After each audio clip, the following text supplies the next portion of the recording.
minha amiga, sejam bem-vindos para mais um estudo da Bíblia.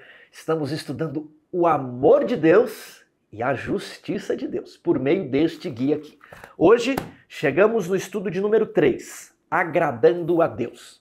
Será que nós, pobres, mortais, pecadores, caídos, podemos agradar a Deus? Será que algo do que a gente faz, Deus fala, gostei muito, olha, que alegria, estou me sentindo melhor hoje, né? Foi muito bom, muito prazeroso isso aí que você fez. Ou é tudo indiferente para Deus, ele é Deus, não precisa de nada mesmo, né? É igual dar presente para gente rica, né? O que eu vou dar para aquele meu amigo milionário, né? Ele tem tudo, pode comprar tudo, o melhor presente que eu possa comprar está abaixo do nível dele, né? Então é um dilema. E aí, é possível ou não agradar a Deus? Eu gostaria de sugerir esse ano algumas leituras para você. Já falei aqui, mas pregadores, esse livro, Homem do Céu, vai lhe fornecer muitas ilustrações, muitas histórias. Eu já contei uma história aqui sobre como ele conseguiu a Bíblia. E eu estou lendo, a passos lentos, mas estou lendo. Cheguei no momento onde ele foi preso e torturado até a morte. Mas isso é o começo do livro, não estou nem na metade. Então, aqueles que querem contar histórias, derramar lágrimas, ler com crianças e adolescentes, um excelente livro, Homem do Céu. Aí tem aqui a Bíblia de, eu sempre erro esse nome, Her Book. É uma Bíblia em forma de diálogo, ela é bem espessa, capa brochura, existem figuras para colorir, mas as crianças vão adorar isso aqui. Mas para 8, 9, 10, 11, 12 anos, ok? Bíblia Herboot. Agora, pregador, quer enriquecer o seu sermão com uma informação histórica? Dicionário de crenças dos cristãos primitivos. Aí você vai fazer um sermão dom de línguas, santa ceia, lava-pés, joias, ornamentos, sábado. Aí você olha lá, o que os cristãos lá do 4º século pensavam sobre... me fugiu aqui a mente. Sobre o amor de Deus, né? O que eles pensavam sobre a parábola do filho pródigo? Aí você vê lá vários comentários. Aí você pregando pode, olha, Cipriano entendia, né, isso aqui, mas hoje temos aqui o comentário bíblico adventista, e tem comentário aqui também, o comentário da Andrews, depois você olha lá. Então isso aqui vai enriquecer o seu sermão, esse dicionário. Olha, um dicionário com quase 1000 páginas. E o livro Estudos Bíblicos está de volta. Se você quer fazer um sermão e na quarta-feira não sabe o que vai pregar, abra o livro Estudos Bíblicos, leia 10 perguntas, o texto responda e excelente sermão com conteúdo direto, objetivo, com uma linha. Existem sermões que não tem uma linha, esse aqui vai te ajudar a pregar, ok? Veja tudo isso lá na editoraluzdomundo.com.br. Quero comprar, tem a meditação Maranata, você está acompanhando? Eu quero comprar, não sei mexer em site. Vai lá, mande uma mensagem, 27 9 8119 3795, tá bom? Quem lê mais, sabe mais, prega melhor, passa a lição melhor, pode trabalhar mais na igreja, pode acrescentar mais para a sua família. Não podemos ser escravos das telas. Precisamos fornecer algo bom para os nossos filhos, crianças, jovens, adultos e adolescentes. Agradando a Deus, vamos para a parte de domingo, mais valiosos do que podemos imaginar. Leia Lucas 15, é a parábola do filho pródigo. O que essa parábola revela sobre a compaixão e o amor de Deus? Cuidado para você não cair na mesmice aqui. Deus ama muito, o filho fez, pintou, bordou e o pai ficou chorando ali. Cuidado para você não apresentar o amor apaixonado, apenas um amor boboca, ok? O amor de Deus não é um amor boboca, é um amor profundo, que nos deixa, por vezes, emudecidos. Segunda parte da pergunta. Que advertência essa parábola dá àqueles que, assim como o filho mais velho, permanecem na casa do pai? Se você só conta a parábola do filho pródigo, contando apenas o momento em que o filho mais novo sai e volta para casa, se você não entende o filho mais velho, então você não entendeu a parábola do filho pródigo. Eu fiquei aí uns 30 anos na igreja sem entender a parábola do filho pródigo. Por quê? Porque o filho mais velho, ele estava ali fiel ao pai e parece que quem se dá mal é o filho mais velho. Ok? Vou explicar isso aqui daqui a pouco. O que nos leva a pensar assim, pois é, né? Fulano de tal ficou na igreja aí desde que era criança, nunca namorou, nunca bebeu, nunca foi para festa, nunca pulou um carnaval, né? Casado com a mesma mulher, né? Ele é o diácono, zelador, prega, faz tudo certinho. Ele é o filho mais velho, é o filho que Deus não gosta, ele é muito santo, Deus não gosta desse, ele faz tudo certinho, né? Eu não. Eu já aprontei, já bebi, já fumei, fiz tudo que pode acontecer, já pulei vários carnavais, tô aqui, mas de vez em quando eu saio da igreja, apronto uma, os irmãos me excluem, depois eu me batizo de novo, né? Eu fui levado a... Eu não tô falando de ninguém não, viu, irmãos? Eu tô falando como é que eu pensava esse negócio aqui. Compensa mais você ter os prazeres do mundo, depois você volta, Deus te recebe como filho e tá tudo bom, tá tudo ok, né? Falando em tá tudo ok, compartilha esse vídeo, deixa um comentário, clique no gostei, né? Envie para pelo menos 5 amigos. Eu não sou como os outros que ficam aí pedindo, mas se você gosta do conteúdo, né?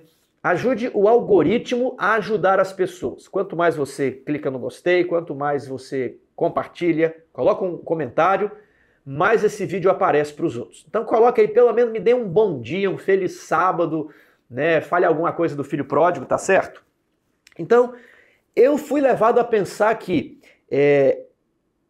se eu sair da igreja ou ficar, para Deus não tem diferença. Ele é Deus, ele não se agrada nem com uma coisa ou com outra. É o tema da lição, agradando a Deus, né? O filho mais velho quis agradar a Deus, fez tudo certinho, ficou na igreja e Deus não está nem aí para ele. Né? Deus gosta mais do pecador do que do justo. Não é assim que o diz o verso. Há mais alegria no céu por um pecador que se arrepende do que por 99 justos. E aí a gente pensa que o justo não dá alegria, não dá prazer a Deus. Como é que é então? Né? Baseado aqui no filho pródigo, Deus não está nem aí com a obediência aos mandamentos, vamos para o mundão curtir um pouquinho e depois a gente volta aqui, Deus ainda nos recebe como filho e faz um banquete. Vamos entender a parábola do filho pródigo. Eu tenho um sermão, eu explico isso daqui, só que hoje não dá para aprofundar. Mas o primeiro ponto é você entender a metáfora da família. O filho pródigo, ele é um filho. E todo filho ele tem direito a alguma coisa, herança. Quando o pai morre, o filho tem direito aos bens que eram do pai. Bens que ele não lutou para acumular. Ele ganha uma fortuna de presente, né? Alguns, quando os pais morrem, acabam ficando com as dívidas, né? Mas no caso da nossa história, era um fazendeiro, um homem rico aqui, e que o filho não queria esperar até que o pai falecesse, e ele pede, pai, por favor, me dê a minha parte da herança, não é? E quando ele recebe a parte da herança, o que é que ele faz? Ele vai embora. Eu quero que você leia aqui Romanos capítulo 8, verso 16. Parece ruim ter uma herança, né? Mas a herança ela é uma bênção. Romanos 8, 16 nos chama a atenção, e se a gente não entender isso aqui, não vamos entender esse negócio de amor. Romanos 8, 16. O próprio Espírito testifica com o nosso espírito que somos o quê? Filhos de Deus. Ah, filho de Deus, isso é só uma figura de linguagem, uma metáfora. Não, senhor. Isso aqui tem efeitos jurídicos. Isso aqui não é só rasgação de seda, né? Título para inglês ver. Não, olha só o próximo verso. Ora, se somos filhos, somos também herdeiros. Qual a conclusão lógica da Bíblia te chamar filho de Deus? É que você tem direito aos bens do seu pai. Todo mundo queria ser filho do Elon Musk, né? Nascer aí filho do Bill Gates. Nascer rico. Olha, você nasceu rico. Você é filho do Criador do universo. E se você é filho, tudo que ele tem também é seu. Você tem direito a uma herança. Olha que interessante isso daqui. Quem não gostaria de ter uma herança? E às vezes nos comportamos mal como filhos, sequer pedimos alguma coisa para o nosso pai. Nós entendemos mal a parábola do filho pródigo. E sabe qual é o detalhe? Deus nos promete dar a herança dele sem que ele morra. Então nós vamos gozar a nossa herança ao lado do nosso Pai, que é Deus. E é isso que o filho pródigo devia ter feito.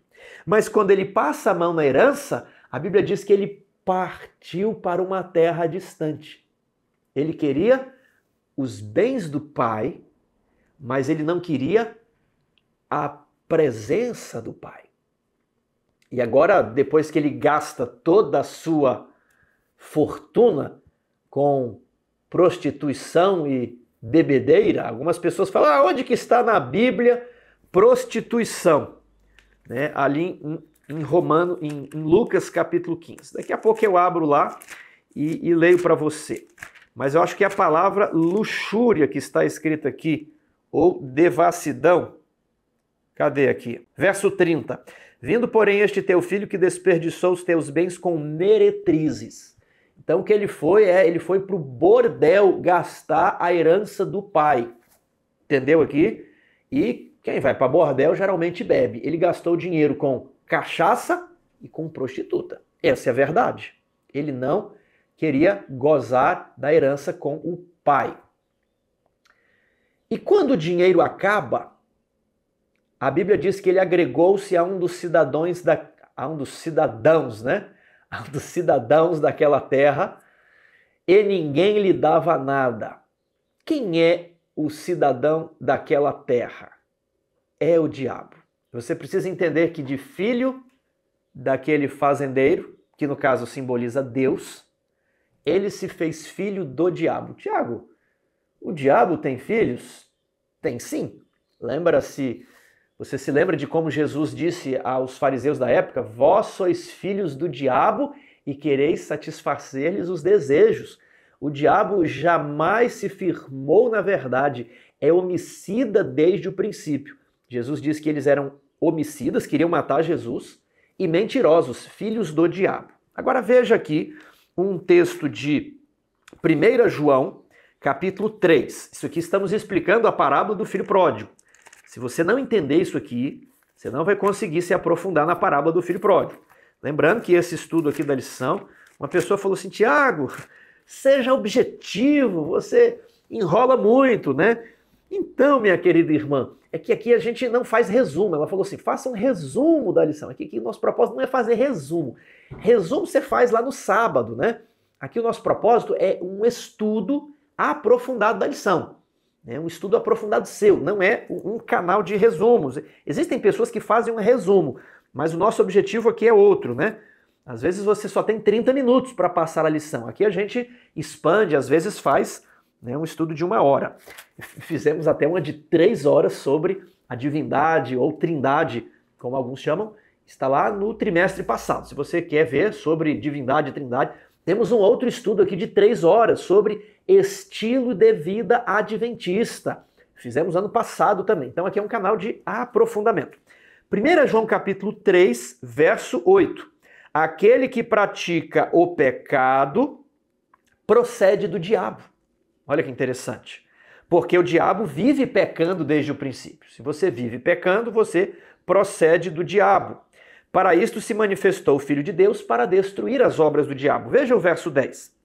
Nisto são manifestos os filhos de Deus e os filhos do diabo. Então a humanidade ela está dividida entre filhos de Deus e filhos do diabo. Os filhos de Deus recebem herança, mas o diabo é o cidadão daquela terra. Agregou-se a um cidadão daquela terra.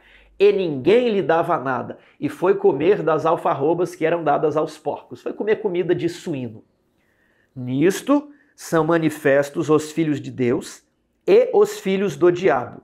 Todo aquele que pratica a justiça, todo aquele que não pratica a justiça, não procede de Deus. Também aquele que não ama seu irmão. Todo aquele que é nascido de Deus não vive na prática do pecado. É isso que o texto está dizendo. Vive pecando, procede do diabo. Não pratica o pecado, procede de Deus. Tudo bem? Filho de Deus e filho do diabo. E agora, como filho do diabo, ele falou, esse pai aqui não me dá nada. O outro pai me deu a herança. Era tão bom na casa dele. eu preciso voltar. Mas como eu posso voltar? Eu não posso voltar. Eu saí de casa. Eu não posso ser filho. Eu era filho, mas eu desperdicei a herança e sem o meu pai. Para eu voltar, eu preciso voltar em um degrau inferior, um status inferior. Então, quem sabe eu possa voltar como empregado, não no status de filho, no status de empregado. E foi isso que ele fez. Porque com esse homem aqui, eu tô pior do que quem é empregado. Então, já que eu não posso ser filho, ok, mas melhor ser empregado do meu pai que filho do diabo. E aí ele volta para casa. E aqui está uma cena bonita. O pai não foi lá atrás do filho, deitado, bêbado na sarjeta. O pai, filho, o pai não fez isso. Você quer ir embora? O pai respeitou. Esse detalhe é importante. O pai poderia ter, eu vou atrás procurar meu filho, vem para casa. Aí o pai não seria respeitado. Não estou dizendo que você não deve buscar seu filho. Não estou falando isso. O que eu quero dizer aqui é que o filho era adulto, o pai era adulto, e o filho falou, eu quero esse tipo de vida. E o pai falou, ok, você é livre, eu não te forço a ficar aqui. Agora, quando o filho volta, como é que o pai trata? O pai sai correndo para recebê-lo antes que ele passasse pelos empregados. Os empregados poderiam bater nele, matá-lo, desonrou o homem da casa, desonrou o patriarca. E isso não era correto para aquele pai sair correndo e abraçar o filho. Mas ele vai e faz.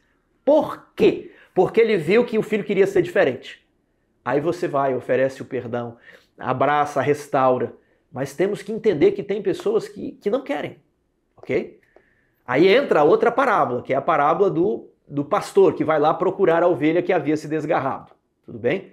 Devemos procurar, devemos chamar. Mas para os fins dessa história, o pai não foi lá buscá-lo. O filho, ele precisou, eu quero voltar. Mas quando ele aparece no horizonte, o pai o recebe imediatamente.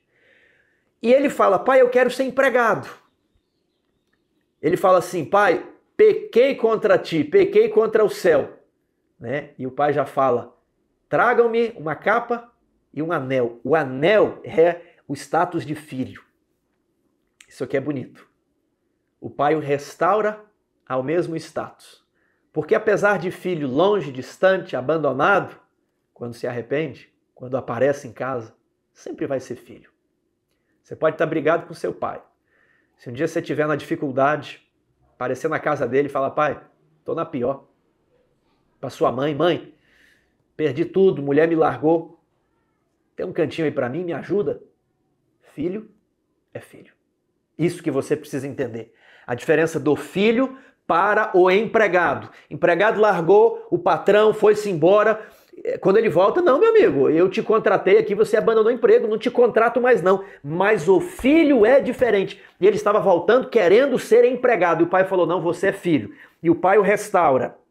Então, o que a parábola do filho pródigo revela sobre a compaixão e o amor de Deus? O pródigo recebeu compaixão do pai e foi restaurado à posição de filho. Ainda que houvesse gastado a herança, ainda que houvesse pecado contra o pai. É isso que você precisa entender, porque os meus filhos já pecaram muito contra mim. Já me responderam, já mentiram para mim, já esconderam coisas. E eu também já pequei contra os meus pais. Só que os meus pais nunca me deserdaram. Eu já tirei nota baixa, meus pais nunca deixaram de pagar o colégio. Meu pai já pagou curso de inglês, eu não fui. Nem por isso ele falou, nunca mais pago o curso de inglês para você. Ele falou, não, vou pagar de novo. Vamos tentar, vamos começar. É assim que Deus faz. Se for empregado, que o patrão descobre que está roubando, que não está fazendo, é mandado embora. Mas o filho não é mandado embora. Você não é empregado de Deus. Você é filho. E quando você erra e volta para Deus, Ele te recebe como filho. Ainda que você pense, eu tenho que fazer algo para agradar a Deus, né? Eu tenho que dar um dinheiro. Não, você é filho. Se você é filho, Não importa o que você faça, quando você volta, você é restaurado ao status de filho. O problema é que muitos querem uma relação de Deus como uma relação de empregado. Deus o quer como filho e ele se comporta como empregado. Vamos ver agora a história do filho mais velho. Eu estou em Lucas 15. Ora, o filho mais velho, verso 25. Ora, o filho mais velho estivera no campo, e quando voltava, ao aproximar-se da casa, ouviu a música e as danças. Chamou um dos criados. Ele não entrou. Ele estava à porta. Chamou um dos criados e perguntou-lhe que era aquilo. E ele informou: veio teu irmão e teu pai mandou matar o novilho cevado, porque o recuperou com saúde. Ele se indignou e não queria entrar. Saindo, porém, o pai procurava conciliá-lo. Então veja, ele respondeu ao pai: há tantos anos te sirvo, sem jamais transgredir uma ordem tua, e nunca me deste um cabrito sequer para alegrar-me com meus amigos. Vindo, porém, este teu filho que desperdiçou os teus bens com cachaça e prostituta, tu mandaste matar para ele o novilho cevado. Novilho cevado é o boi gordo, né? Tratado, cevado, tá gordo. Ou seja, o pai não deu para ele nem um franguinho, um galeto aí para ele comer com os amigos, mas para o filho que gastou tudo, ele matou o boi que estava ali há 4 anos engordando o pasto. Como é que ele se refere ao irmão? Esse teu filho. Aqui ele revela o seu status. Aqui ele revela qual que era a mentalidade dele. Ele não se considerava filho. Ele servia ao pai. O irmão mais velho servia ao pai, pensando, considerando-se como um empregado. Então lhe respondeu o pai: meu filho, tu estás sempre comigo. E essa era a diferença do mais velho para o mais moço. Tu estás sempre comigo. O teu irmão pegou os bens. Mas o que é mais importante? A minha presença ou o meu dinheiro?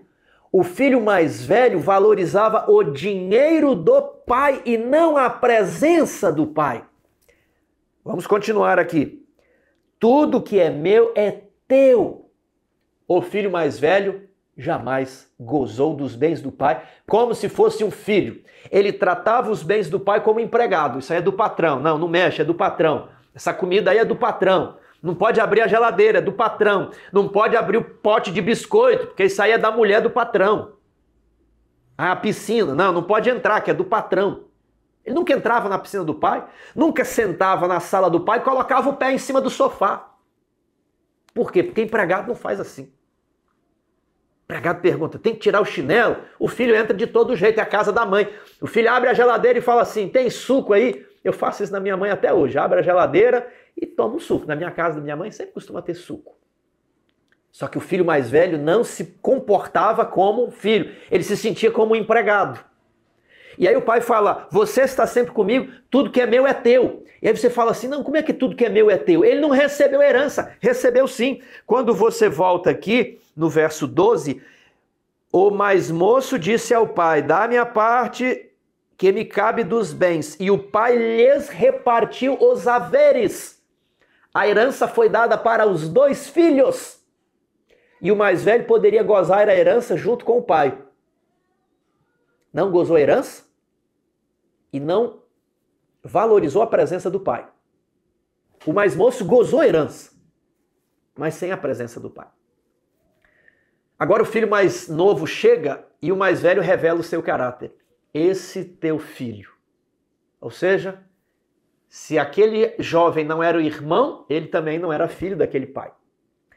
Ele servia o pai como um empregado serve o pai. Estes 3 anos jamais transgrediam uma ordem tua. O trabalho era 7 horas. Ele chegava às 7 horas, mas terminava às 5, ele saía às 5. Ele não fazia mais pelo pai. Ok? Você, quando é para fazer uma coisa, você fala assim: ó, isso aqui é para minha mãe.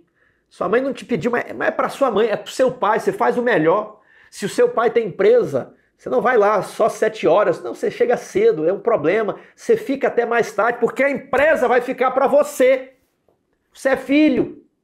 Você entende? E tem muitos filhos que tratam o pai com a mentalidade de empregado. Querem os bens do pai, mas não estão interessados na presença do pai. Você já viu como que funcionário público trata o carro da prefeitura? Da prefeitura, passa buraco, é pneu, é curva, é prefeitura. Mas é diferente quando você usa o carro do seu pai. Nós adventistas, e eu já faço a aplicação aqui dessa parábola, eu estou aproveitando para explicar amor. Se eu falasse rápido, a gente fica sempre no de sempre, né? E as nossas percepções não são aguçadas. Nós queremos guardar o sábado como o filho mais velho. Que horas que é o pôr do sol? Gente, deu pôr do sol, deu pôr do sol. Vamos fazer aqui o culto, que quero partir para os embalos de sábado à noite. Eu não aguento mais ficar com o velho aqui, com o pai, né? Eita, amanhã é sábado. Quantas vezes, quando eu era mais jovem, eu pensava assim, sábado, não pode fazer nada. Você quer as bênçãos de Deus, mas não quer a presença de Deus. Dízimo, tem que dar, tem que pagar isso daqui. Meu pai fala que não é para mim comer isso. Reforma de saúde. O vestuário. É o uniforme da sua casa. É o brasão, as roupas, as armas do seu lar. E você faz ali como um empregado que está vestindo a farda, o uniforme. Esse maldito uniforme que você tem que pôr, né? E vai lá 7 horas trabalhar. Chega às 7. Aí quando dá 5 para 5, você já está se arrumando para sair. Quando dá 5 horas, você já está no ponto de ônibus. Longe desse pai. É a mentalidade de servir a Deus de empregado. Faz os mandamentos, mas fica perguntando assim, o que é ponto de salvação? Se eu ouvir essas músicas, ir nesses lugares, ter esses amigos, participar desses prazeres, até onde eu posso ir sem cair no precipício? Qual que é o limite de eu manter mais afastado possível daquele velho Deus, meu pai? Né? E assim, também não ofender, que eu não quero ir para o mundo. É a mentalidade de agradar a Deus como empregado. Por isso que a parábola do filho pródigo é tão importante. Porque o filho pródigo, ele não é um adventista raiz que está todos os anos na igreja, mas que às vezes tem essa mentalidade de empregado. O filho pródigo é o que se desviou da igreja e foi para o mundão. Ele pensa assim, eu pequei demais, Deus não me ama, Deus não pode me receber. Eu até vou voltar para a igreja, mas com a mentalidade de empregado. Vou ter que cumprir, guardar, praticar os sacramentos. Eu vou ter que fazer algo para agradar a Deus. E aí entra o texto de Miqueias, está até mais para frente, 6, 7. Né? Vou dar uma olhadinha aqui no texto. Miqueias 6, versos 6 e 7. Com que me apresentarei ao Senhor e me inclinarei ante o Deus excelso? Virei perante ele com holocaustos, com bezerros de 1 ano.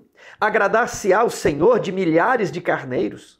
Agradar-se-á o Senhor, agradando a Deus é o título da lição. Esse verso não está na lição, mas como eu disse, aqui é um canal de aprofundamento. Agradar-se-á o Senhor de milhares de carneiros, de 10.000 ribeiros de azeite. Darei o meu primogênito pela minha transgressão, o fruto do meu corpo pelo pecado da minha alma. Então o filho pródigo foi para o mundo, agora ele vai trabalhar sem salário, pelo menos trabalhar pela comida, ele vai fazer algo para agradar o pai. Não, essa mentalidade está errada.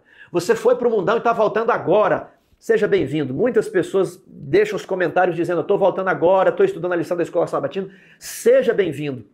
O que eu digo para você, você é filho, Deus o recebe como filho, você é igual aos que nunca saíram da igreja. Todos somos iguais. Todos. Deus o recebe como filho. E aí, daqui a pouco, vamos estudar mais na parte de segunda. Agora, há muitos adventistas que jamais saíram da igreja, mas não se entendem como filhos, se entendem como empregados, têm um relacionamento de Deus como empregado. Só faz porque senão o patrão pode mandar embora. Ele só agrada a Deus ou faz aquilo que a lei pede, que a lei ordena, com medo de ser despedido no fogo do inferno, com medo da rescisão, né? Ele não tem a mentalidade de que Deus é o pai dele. Ele fala, puxa, é o meu pai, estou aqui, eu vou possuir uma cidade de ouro, uma mansão. Não é essas mansões igual estão queimando lá na Califórnia, não. É uma mansão que nunca vai ter uma teia de aranha para limpar. O reboco nunca vai ter infiltração. A tinta do lado de fora não vai envelhecer.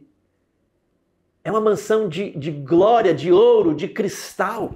É uma vida eterna. Junto de Deus. O problema do filho pródigo foi ter gozado a herança longe do pai. Ele podia gozar a herança com o pai, como nós vamos fazer quando formos para o céu. E o filho mais velho, ao não amar o seu irmão, ele se torna o quê? Filho do diabo. Ó, 1 João 3, verso 10. Nisto são manifestos os filhos de Deus e os filhos do diabo. Todo aquele que não pratica justiça não procede de Deus. Também aquele que não ama o seu irmão. O filho mais velho é filho do diabo. Poderia ser, ninguém sabe. A história terminou, nós não sabemos se ele entrou e abraçou o seu irmão e se tornou filho também, ou se ele ficou do lado de fora, onde haverá choro e ranger de dentes. Essa é a ideia da parábola do filho pródigo. Isso deve levar você à reflexão, se você serve a Deus como um filho e se entende que os bens de Deus são para você e que se você pedir, Deus vai dar, porque Ele é pai, e pai não nega.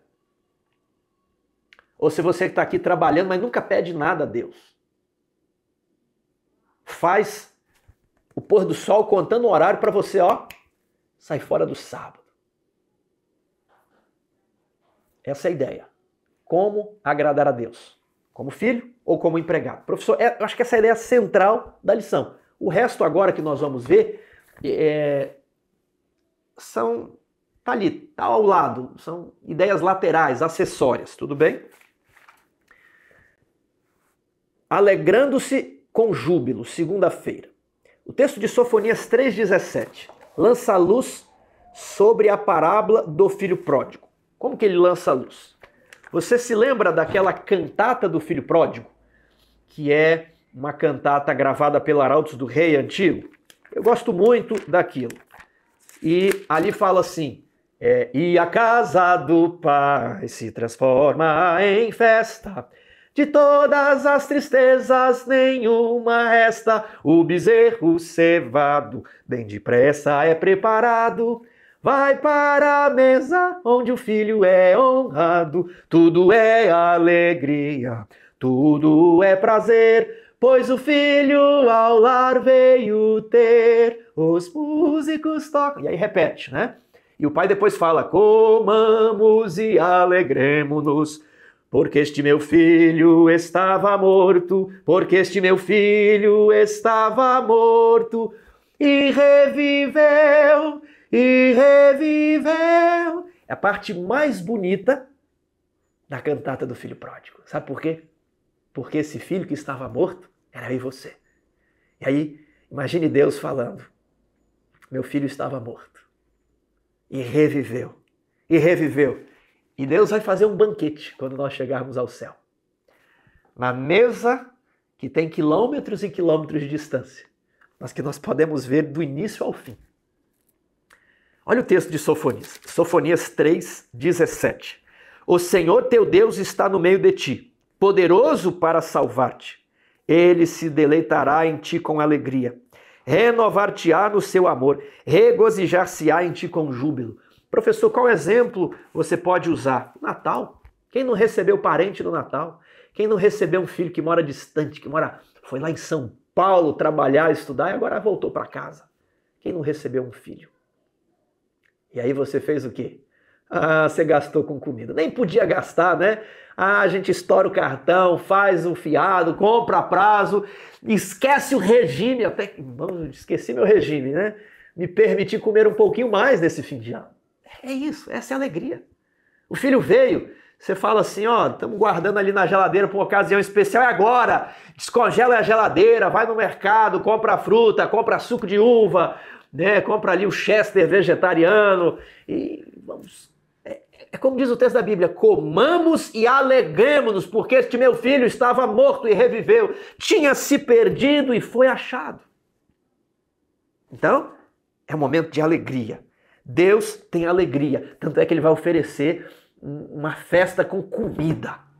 Você quer firmar o teu ministério aí esse ano na igreja? É o ministério de música, é o ministério dos jovens, é o ministério pessoal, é o ministério da mulher. Faz um almoço, faz um jantar, e aí no meio do jantar você começa a falar dos planos. Não faz reunião é chato, né? Faz comida, porque a gente se alegra comendo, é bíblico. A gente se estreita, né? Então, Deus restaura o indivíduo, eu respondi, e se alegra com ele. Deus se alegra com reencontros. Deus tem prazer. Então, respondendo aqui a Bíblia, Deus tem prazer, Deus tem alegria. Que tipo de amor também somos chamados a demonstrar? Eu só vou ler aqui de novo o texto de Sofonias, para depois a gente ir para Efésios. O Senhor teu Deus está no meio de ti, poderoso para salvar-te. Olha a ideia. Ele salva e se alegra. Agora vamos para Efésios, capítulo 5, verso 25.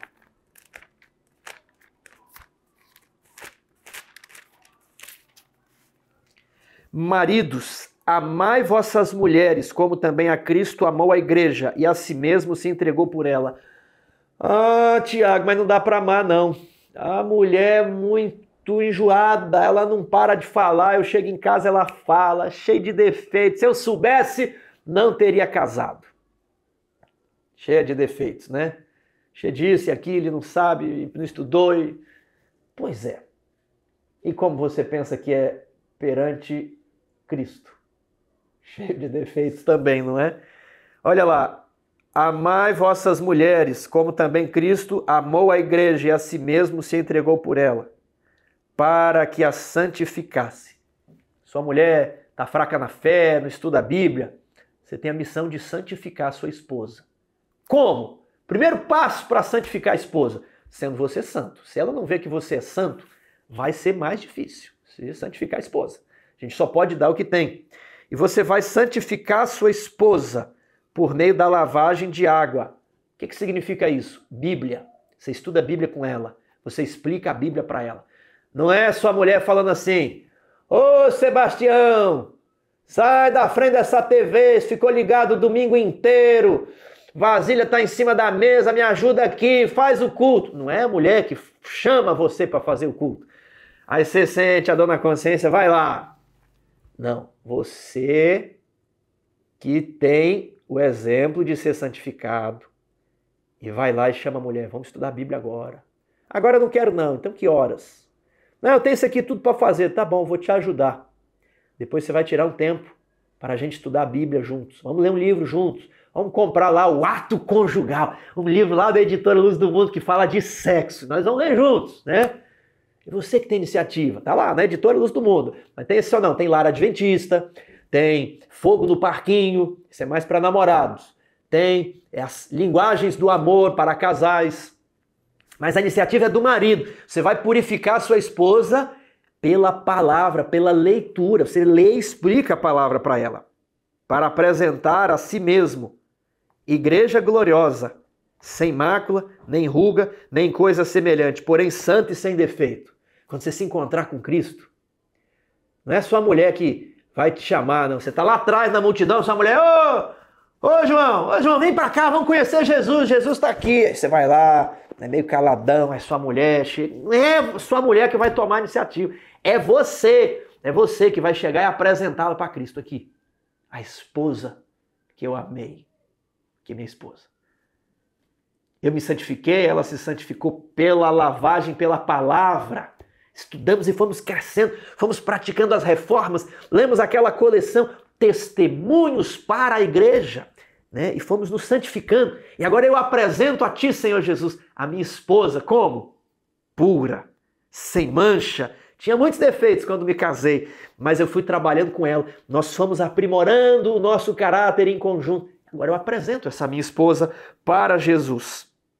Assim também os maridos devem amar as suas mulheres como seus próprios corpos. Quem ama a sua esposa, a si mesmo se ama, porque a mulher é a pecinha que falta no corpo do marido. Os dois são uma só carne. Os dois, com o passar do tempo, começam a falar do mesmo jeito, pensar do mesmo jeito, porque o casamento faz com que os dois se tornem uma só carne, literalmente falando e espiritualmente falando. Então, ofender a mulher é ofender a sua própria carne. Porque Deus te deu e considera que ela é parte de você. Não existe eu e ela, existe o nós. E aí você não pode falhar nessa missão de apresentar a sua esposa. Claro, a esposa tem livre-arbítrio. Às vezes a pessoa não quer. Só que cuidado, talvez você não está sendo aquele que a esposa não quer. Então você tem essa missão, apesar dos defeitos, trabalhar para ajudá-la a vencer os defeitos. Você é o personal trainer da sua esposa. Você é o coach, você é o líder, o técnico da equipe. Tudo bem? Você vai fazer isso. E a mulher? A mulher tem que respeitar o marido. O marido pode ter os defeitos. E a mulher respeita. Conversa, ok? Essa é a ideia. Como somos chamados a demonstrar amor? Como Cristo amou a igreja. Para santificar a esposa. Para purificar a esposa. Para apresentar uma esposa gloriosa a Deus. E eu volto aqui primeiro. Como Cristo amou a igreja. Quantas vezes queremos desistir da esposa? Não, porque ela fez isso, eu errei várias vezes, mas dessa vez eu estava certo. Já passou isso pela sua cabeça? Já passou pela minha, né? A gente aqui é tudo humano, nós temos as mesmas paixões, tudo bem? E o que fazer nesses momentos? Amar como Cristo amou a igreja. Aí você pensa assim, eu também já ofendi a Cristo. Então, você ora a Cristo, Senhor, não tem mais nada para eu fazer. Perdoa os meus pecados, já errei muito, mas quero me santificar. E quero santificar a minha esposa. Por favor, abra os olhos dela, abra o coração dela. Mostre para ela que eu a amo. Mostre que ela me ama também. E junte nós dois. Porque humanamente eu não sei o que fazer. Essa oração sempre será atendida. Deus nunca vai se esquivar de atender essa oração. É imediato. Você ora a Deus... E ele mexe no coração do seu cônjuge, marido, mulher. Maridos, amai vossas mulheres como Cristo amou a igreja. E as mulheres, respeitem o marido. Essa é a ideia que está aqui em Efésios. Vamos para a terça-feira. Podemos agradar a Deus? Qual que é o cuidado aqui? Cuidado é com a filosofia. Se você for filosofar, você fala, bem, quem é Deus? Deus é aquele que tem tudo e que não precisa de nada. Porque se ele precisasse de algo, ele não seria Deus. Então, se ele tem tudo e não precisa de nada, ele é completo em si mesmo. E o ser que é completo de todas as maneiras é um ser perfeito. Se ele é perfeito, ele não se mexe. Porque se ele é perfeito naquela forma, se ele se mexer, ele deixa de ser perfeito. Então, talvez Deus não tenha uma personalidade, ele seja uma energia cósmica, né? Talvez Deus também não tenha sentimentos, porque se ele tem tudo, ele não sente, né, saudade, ele não sente falta.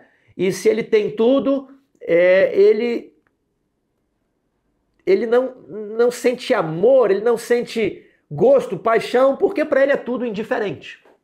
Cuidado. A escolástica, que durou aí durante a Idade Média, adotava esse método de interpretar a Bíblia. Qual que é o problema? A nossa razão é falha. Você vai metendo um silogismo no outro, só que nós não temos todas as informações para construir a premissa inicial. E o nosso raciocínio é falho, e podemos estar raciocinando de forma errada e chegaremos a conclusões erradas. E vamos chegar a conclusões de que, não, Deus tem tudo, ele não pode ser agradado, Deus não sente emoções. O que vale é o texto bíblico. Então, vamos ler aqui. Já lemos Miqueias, eu tinha separado para ler Miqueias ali, coloquei lá na parte de domingo. Isaías 43, 4. Visto que foste precioso aos meus olhos, digno de honra, e eu te amei.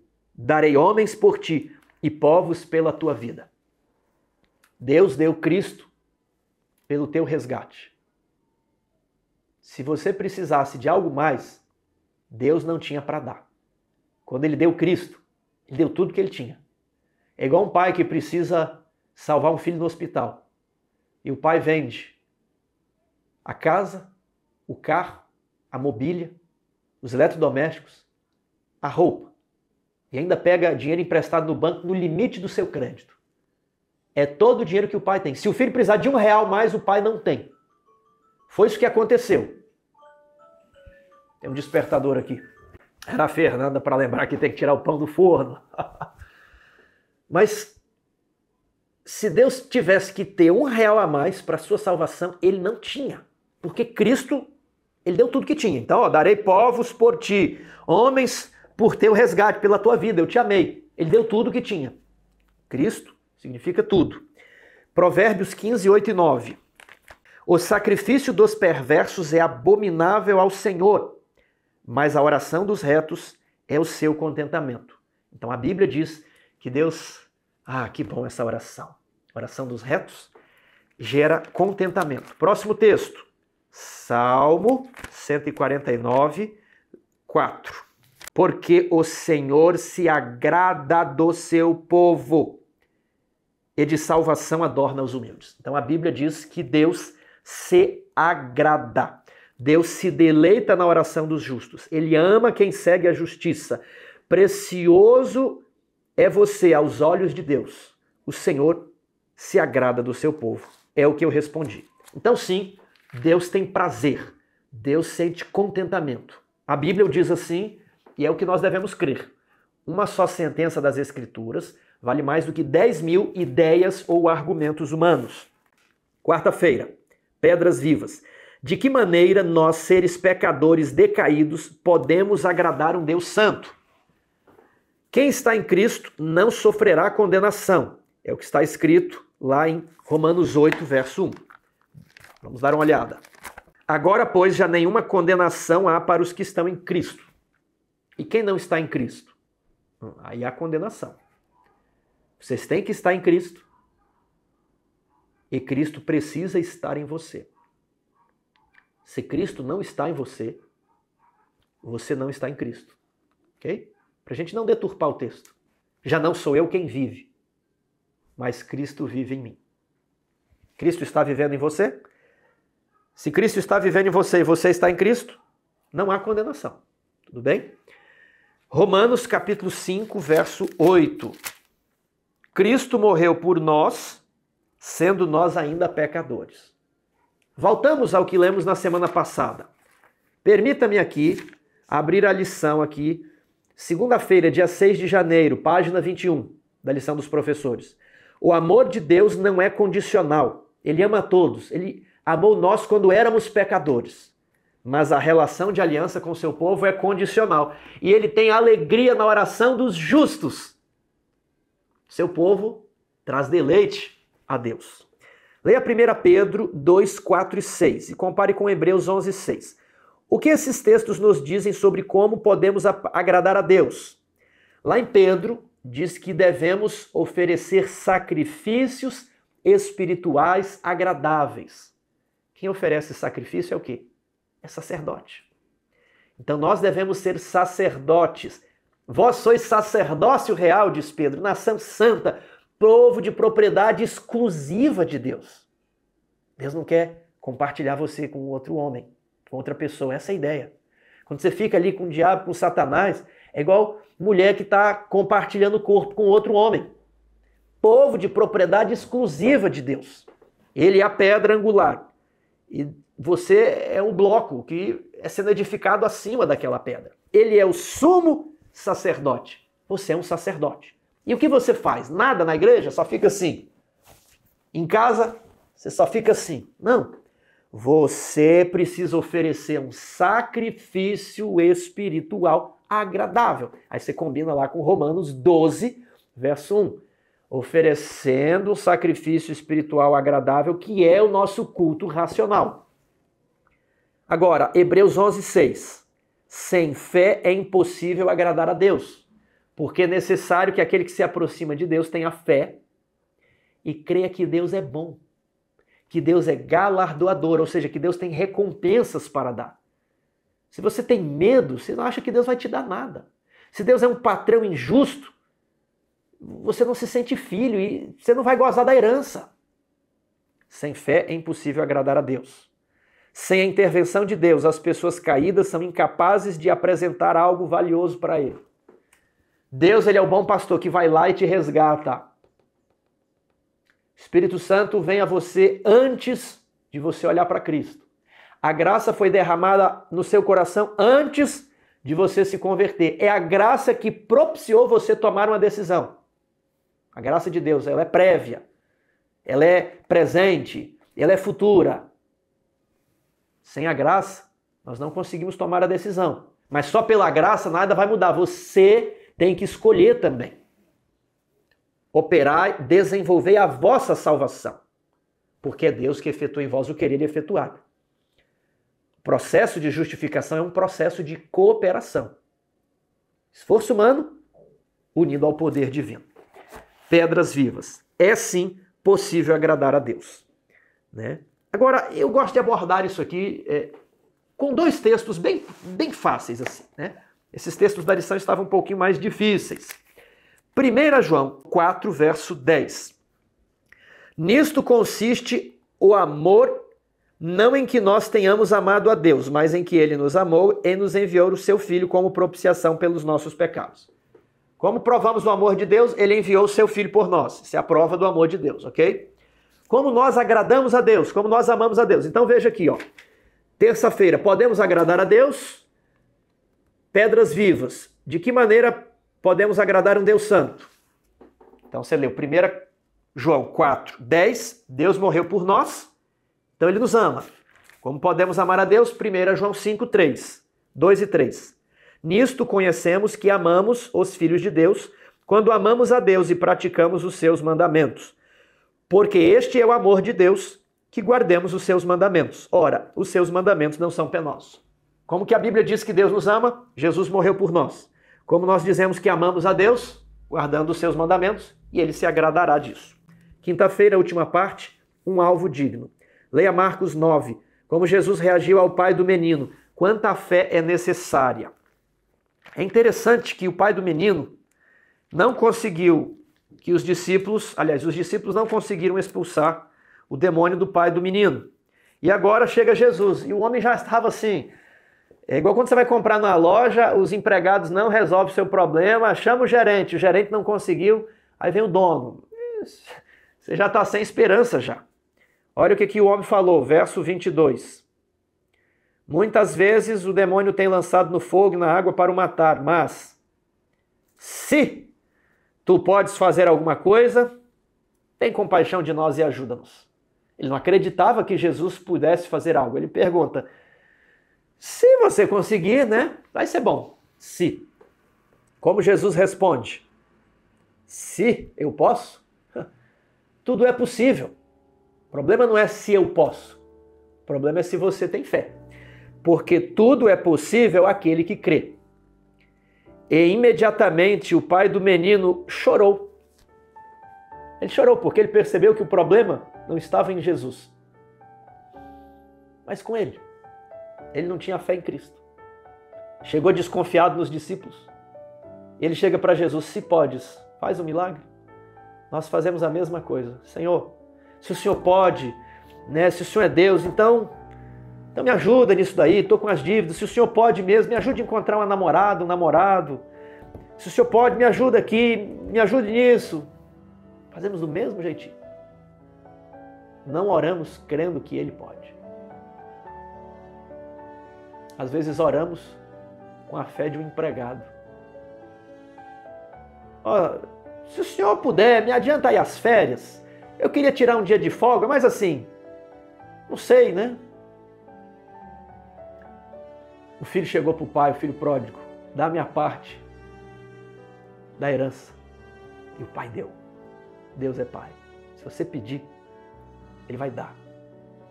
E o homem em lágrimas falou o seguinte para Jesus, eu creio, ajuda-me com a parte da minha falta de fé, porque se eu tiver fé, eu vou orar corretamente, eu vou pedir corretamente, eu vou pedir como um filho e não como um empregado, eu vou viver como um filho para agradar o pai e não como um empregado que só faz por obrigação. O filho faz por amor, essa é a diferença. Um faz por obrigação, o outro faz por amor. Quer ser um filho de Deus? Quer agradar a Deus? Faça por amor.